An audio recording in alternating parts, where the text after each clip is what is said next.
Trứng đẹp lắm mọi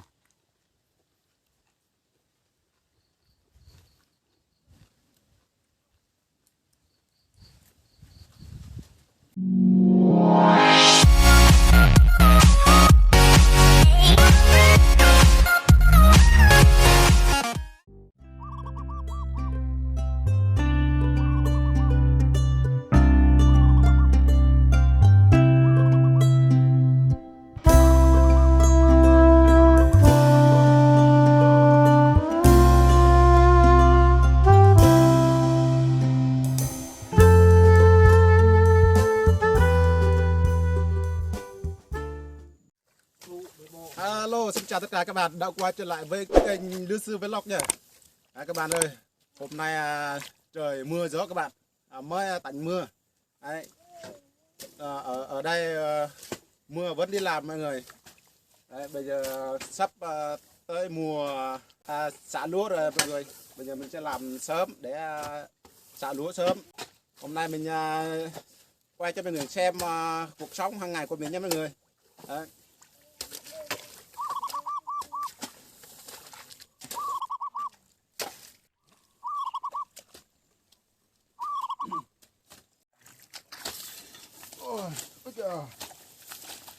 Đây ruộng nhà mình nước mạch nha mọi người, không thiếu nước, một năm làm 3 vụ luôn mọi người nhé.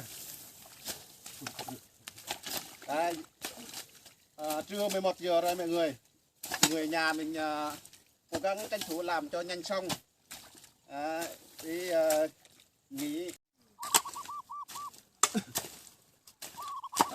Ruộng nhà mình cuốc thế này thôi mọi người. Đây. Dốc quá mình không biết làm bằng máy.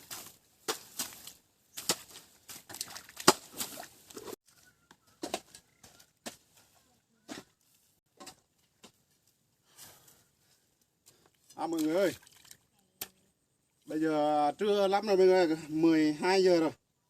Giờ mình sẽ nghỉ ăn trưa mọi người nha.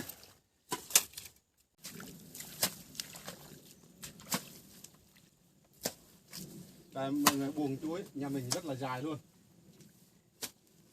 Ở trên chòi mình kia chuối dài nhiều lắm mọi người. Đấy.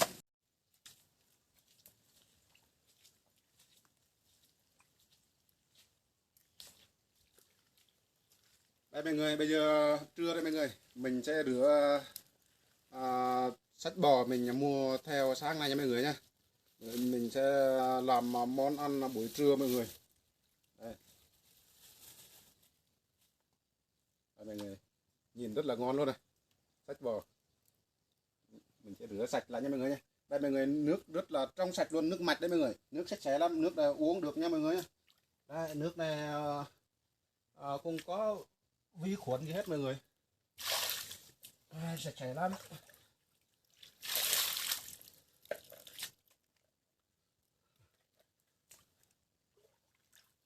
Đây mọi người, nước này uống được nhá.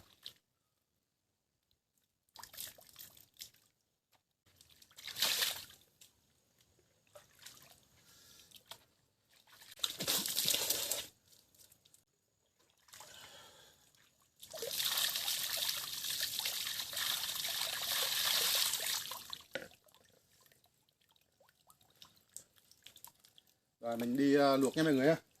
Đây mọi người, bắp nhà mình sắp thu rồi, còn 1 tháng sau là thu rồi. Mời mọi người theo mình vào bếp nấu luộc sách bò nhé mọi người.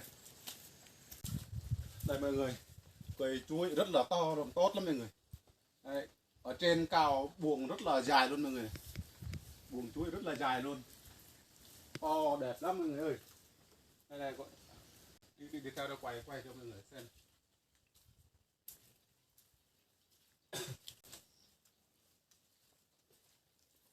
Ở đây yên tĩnh lắm mọi người. Đây cây đu đủ rất là nhiều trái luôn, nhiều quá luôn.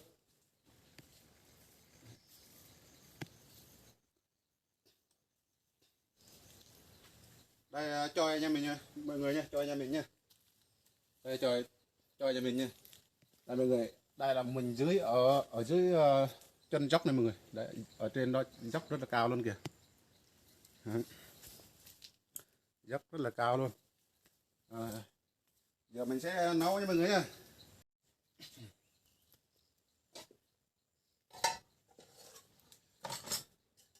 Đây, son nồi chén bát mình để sẵn ở đây luôn mọi người.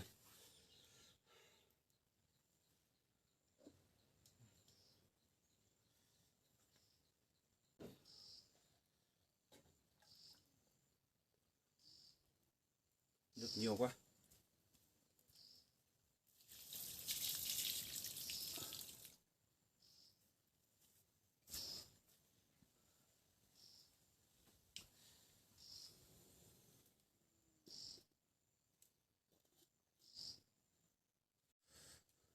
Đây là chòi rất là yên tĩnh luôn mọi người. Đấy, ở đây chỉ nghe tiếng chim với tiếng gió thôi mọi người. Xung quanh rất là đẹp luôn. Đấy. Ở trên đầu dốc kia là bằng rồi mọi người nhé. Cách đây về nhà mình là một một cây số nha mọi người. Ừ. Đây mọi người xem này, cây chuối rất là tốt lắm mọi người này, rất là nhiều buồng chuối luôn. Đấy, không biết buồng chuối này có đến Tết không, chắc nó già trước Tết quá mọi người nhỉ. Là như buồng này thì sắp chín rồi này, sắp già rồi.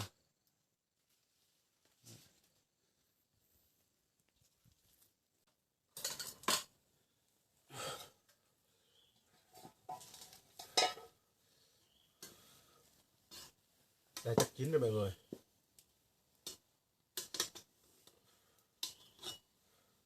Nóng quá. Đủ. Ồ, rất là đẹp luôn.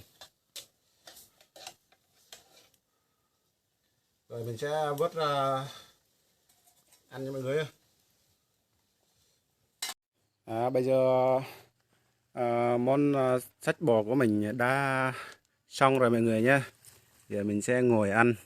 Đây mình nước chấm mắm tỏi, dưa leo, rau sống. Mọi người. Đây, mình sẽ ngồi ăn ở dưới bóng mát cây chuối đây mọi người. Đây, mát lắm mọi người ơi. Một buổi trưa rất là mát mẻ. Đấy. Bây giờ mời mọi người thưởng thức món sách bò cùng mình nhé mọi người nhé. Đấy. Mình để nguyên cục như thế này luôn mọi người. Mình ăn tự cắt nha mọi người nhé.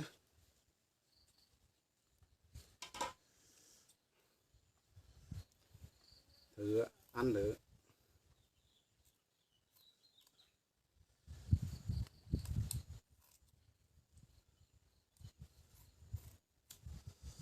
Ngon lắm mọi người ạ. Chưa ăn nhìn rất là ngon luôn. Đấy.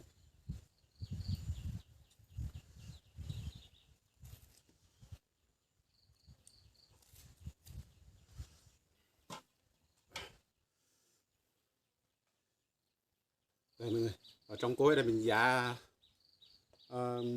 ớt xả. Đây, chấm mà ớt xả đây là nó ngon nhất đây mọi người.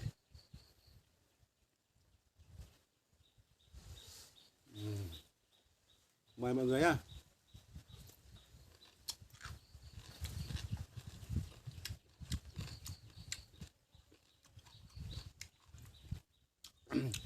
Quá ngon luôn mọi người.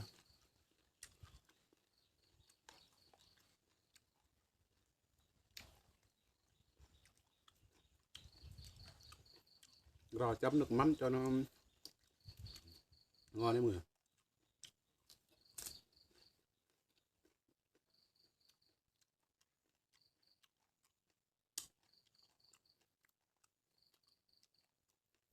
Ăn kèm rau mát đó mọi người.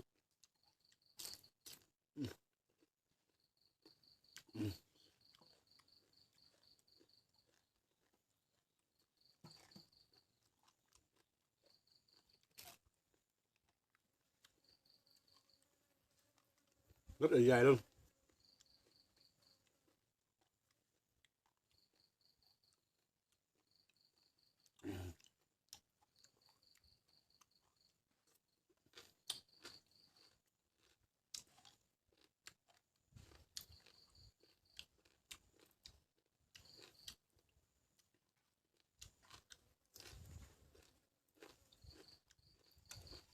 quá ngon mọi người.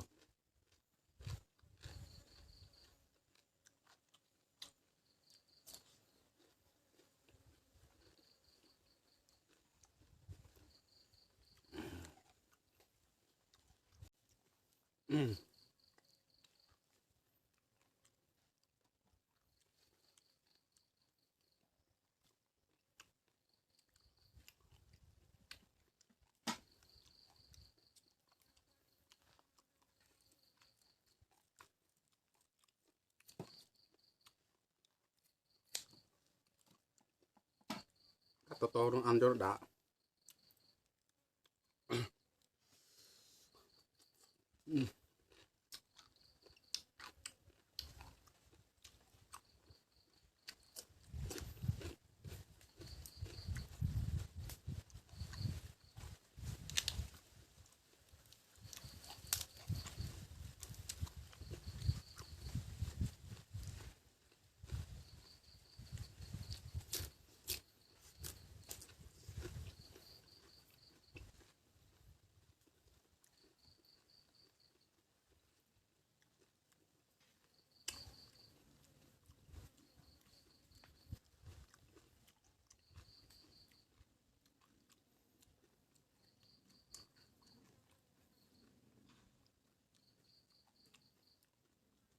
Đây nhọn nhọn đúng ba luôn rồi. Chấm muối ớt dạ với xả này cũng ngon.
Trứng đẹp lắm mọi người.